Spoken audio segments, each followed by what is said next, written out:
السلام عليكم ورحمة الله. متابعين على قناة صيانة معدات المخابز، أسعد الله أوقاتكم بكل خير. معكم مهندس أيمن الجاك يحييكم في درس جديد. في كثير من الناس سألوني وبيستفسروا على الخاص وعلى التليفونات، بيستفسروا من هذه القطعة. إيش هذه؟ دائما هذه القطعة بتجي في البيرنر أو الحراك حق الغاز، فالناس عايزة تعرف إيش هذه القطعة وكيف طريقة برمجتها وإيش أعطالها وكيف تعرف إنها خربانة ولا شغالة. فإحنا الآن حنشرح عليها وعلى السريع كده ونوريكم كيف طريقة توصيلها وتركيبها وإيش شغلها أساسا، وهي إيش عبارة عن إيش وليش حاطينها في البيرنر. طيب، هذه القطعة اللي عندكم قدامكم هاي دحين أنا عندي 2 قطعتين لو لاحظتوا، عندي قطعتين. هذه هذه واحدة وهذه واحدة باللون الأزرق واحدة باللون الأصفر. أنا اللي عندي القطعتين ديل واحد، يعني أنا عندي القطعتين ديل الاثنين واحد. هشرح على واحدة لأنه هما الاثنين واحد. القطعة دي اللي عندي هذه وهذه قطعة واحدة، هي عبارة عن ريلي أو سنسر. ريلي بيشتغل عن طريق الهواء. دايما الأزرق ده ريلي بيشتغل عن طريق الهواء، بيديني نقطة مفتوحة، في نقطة مفتوحة وفي نقطة مغلقة، نقطة مقفولة. فهمت علي؟ أنا حاول دحين أشرح لكم سريع على الجهاز وكيف تفحصوا إنه خربان ولا ما خربان. طيب، الجهاز بيبدأ معي طبعا بيشتغل بالملي بار، ما بالبار، بالملي بار وأنت طالع ماشي. وين ملي بار؟ شوف 0.4 ملي بار، 6 9 بيبدأ 1 1.5 0.8 2 2.1 2.4 2.7 لحد 3. ده بياخد معاك لحد 3، بيبدأ بالملي بار ويوصل معاك لحد 3. طيب الآن هذا هواء، هذا ملي بار، هذا هواء. طيب الآن نحن ايش حنسوي؟ حنعرف كيف طريقة الشغل. طبعا الجهاز ده بيجي فيه مخرج هنا، ده مدخل بيجي عبارة عن لي أو خرطوم من الجهاز نفسه من قدام المروحة، بيركب في المنطقة هذه. فبالتالي لما أنا أشغل الجهاز أو الحراق أشغله، بيطلع منه هواء، المروحة بتطلع هواء، الهواء بيقوم بيضغط هنا، فبالتالي بيجي يدخل عن طريق الفتحة هذه، يوصل عندي للساعة هذه اللي هي قدامكم هذه. نحاول نظبط الصورة بس. يوصل للساعة هذه اللي قدامكم هذه، يوصل هنا. طيب يوصل هنا ايش اللي بيصير؟ هذا الخط كهرباء وهذا الخط، هذا خط كهرباء دخول، خط كهرباء دخول. نفتح مرة في خط في نقطة NO، نقطة مفتوحة، والمرة NC نقطة. أحاول أنا أبين لكم الفتحات هنا، أحاول الأرقام هنا حق الرسمة هنا مبينة معكم إن شاء الله، بس الكاميرا تساعدنا كده أفتكر إنه واضح. شوف عندنا هذه، شوف 2 NO و1 NC، وهذا هنا كومون وهذا أرضي.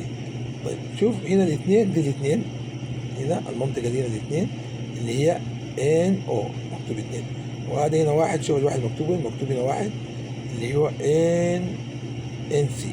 خلاص، في نقطة مفتوحة ونقطة مقفولة. طيب الجهاز ده عشان أنا أعرفه شغال تمام ولا خربان ولا فيه مشكلة، ايش بحصل؟ ايش بركب؟ بشغل الكهرباء في الحراق، بشغل الحراق المفروض اول ما يشتغل يضغط هواء، يفتح الخط المقفول ده. فبالتالي ده بدي امر للكنترول بوكس انه انا عندي الوضع تمام، الموتور شغال. فبالتالي الكنترول بس بوكس يبدا في شنو؟ يبدا في انه يوزع باقي الكهرباء للاجزاء الثانيه، هنشرح عليها. طيب انا كيف افحص انه هذا اعرف ده شغال ولا ما شغال ولا خربان ولا ما خربان؟ شوف انا بيجي عندي بحط الميتر على الاوم. انا عندي هنا ميتر، بحطه على الأم. الآن احنا قلنا هذه كهرباء، بحط طرف الميتر في هذه النقطة اللي هي كهرباء عشان أفحص الجهاز شغال ما شغال من غير أي حاجة. بحط هنا جزء، هنا بحط الفتحة هذه اللي هي 2 ما قرا معي، بحط في الواحد، قرا معي في الواحد. اوكي. طيب المفروض الجهاز ده الحين شغال فاتح هنا كهرباء واصله، معناها الحين لحد هنا فحصنا ممتاز، النقطه الاولى شغاله مفتوحه 100%. طيب لما يشتغل الحراق ويضغط الهواء، محل ما قلنا الفتحه يضغط الهواء، الهواء يدخل جوا هنا، المفروض الهواء لما يضغط يقوم يقفل الفتحه، يقفل دي يقفلها ويفتح لي دي. الحين شايفها كيف ما شغاله، مقفوله ما في اي صوت. لما يضغط الهواء الحراق يضغط الهواء ويفتح لي دي. انت لما تضغط الهواء وتشوف وتجرب وفتحت معاك النقطه هذه، اذا شلت من الهواء رجعت فتحت النقطه هذه، معناها انت الجهاز اللي عندك هذا شغال 100%. كيف تعمل الاختبار هذا؟ انت لانه دحين برا الحراق، انت لما تشغل الحراق افحص، حط الحراق حقك، ركب اللي شغل وشوف النقطه تلقاها مفتوحه. اول شيء خلي الميتر في النقطه هذه وشغل الحراق، لو النقطه دي فتحت معاك معناها الجهاز عندك شغال. وقفت الحراق النقطه دي قفلت معاك معناها الجهاز شغال. اقفل دي ويفتح دي، افتح دي واقفل دي، بالطريقه هذه الجهاز دحين كده بيكون معناه عندك شغال. وعباره عن ايش؟ ليش جابوه حطوه في الحراق؟ حاطينه في الحراق عباره عن سيفتي، يعني اذا الموتور ما اشتغل الموتور الحراق ما يشتغل، لانه غاز ما يعمل لي خطوره. يبغى الموتور ما شغال والغاز يفتح يسوي لي بعدين مشكله لا قدر الله مع الكهرباء. فهذا اول سيفتي. جاء هواء الحراق اشتغل، فندور الحراق اشتغل معاك، الموتور وصوت المروحه شغال معاك،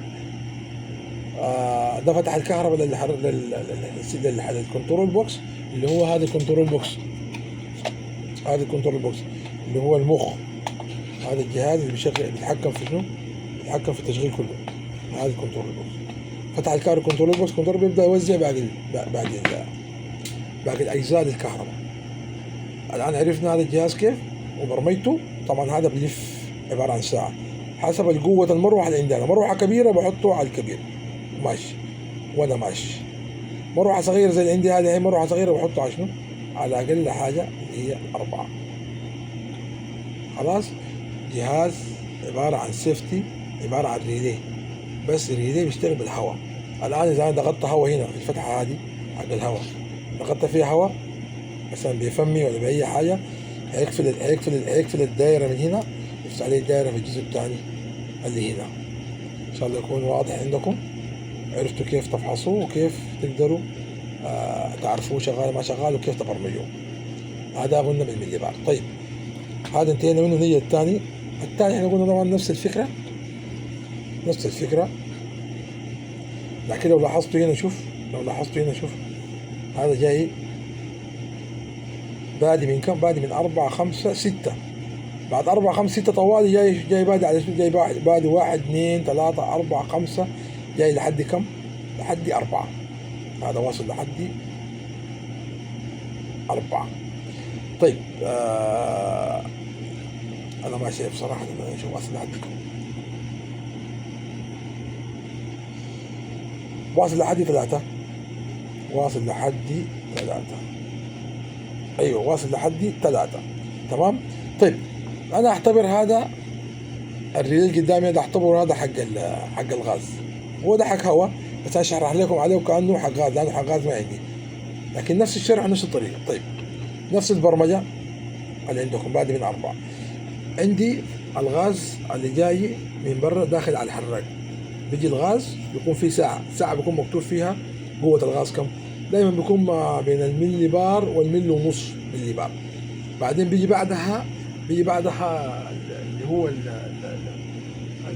المنظم حق الغاز بيضغط الغاز، بيقلل لي نسبة الغاز للدخول. نسبة الغاز الطالعة من المنظم دي أنا بوزن عليها الدخول حق الغاز. إذا فتحت غاز زيادة ما حيشتغل معي الحراق، لأنه الكمية كبيرة ما حيفتح معي ولا حيولي معي كهرباء.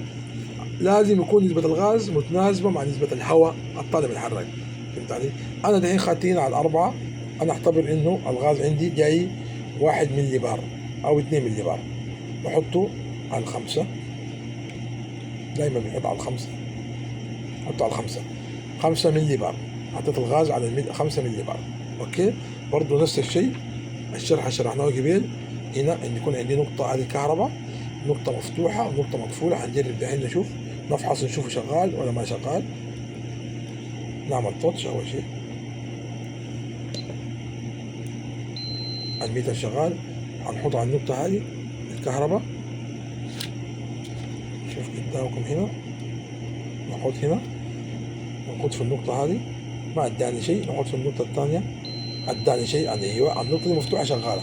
باقي عند النقطة الثانية هذه. النقطة الثانية كيف اعرفها شغالة؟ لما يدخل الغاز على الجهاز هذا، يدخل الغاز على الجهاز هذا طوال طق، السنسر بيفتح بيقفل هذه، يفتح عليه النقطة هذه، معناها الجهاز شغال.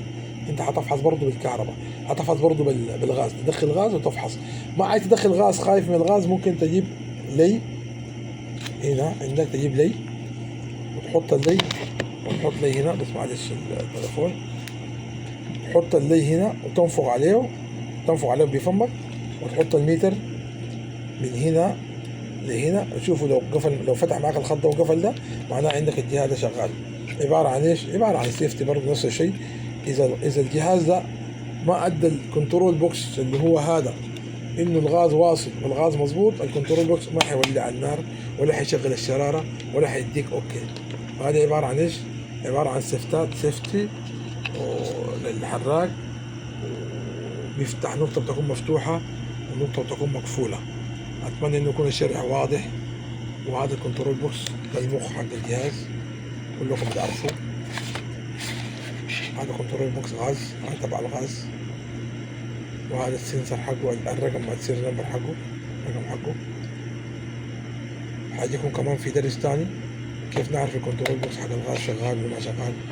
أتمنى لكم إنكم تكونوا استفدتوا من الدرس ده، ولو في استفسار أي سؤال احنا جاهزين. السلام عليكم.